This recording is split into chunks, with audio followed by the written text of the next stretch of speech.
Иван Петров продава зарзават. На завет зиме, лятоска на сянка. Към два е празен малкият площад. Отдайте чест на неговата дрямка. И още есен е, ала прехвърча сняг. Остава само вятър да засвири. Добре вървят пиперът и лукът. За зимнина какво да му придираш? Прииждат старците като мухи, помъкнали млека и пресни вестници. Присядат и говорят за съдби, за пенсии и болести, естествено.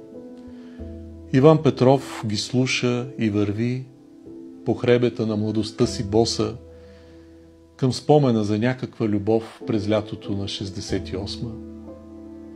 Усмихнато допушва своя фас, въздъхва бавно в есента заслушан. Животът, мисли си Иван Петров, убива по-добре от всяко пушене.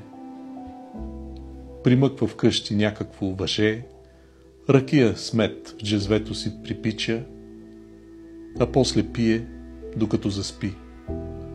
Че той е българче, обича. И няма ропот, само при зори понякога в просъница усеща, че малкият живот се търколи, а трябваше да има още нещо. А трябваше да бъде по-така, по-истинско и някакси по-чудно. В снега една забравена пчела, без злоба, златни сънища сънува.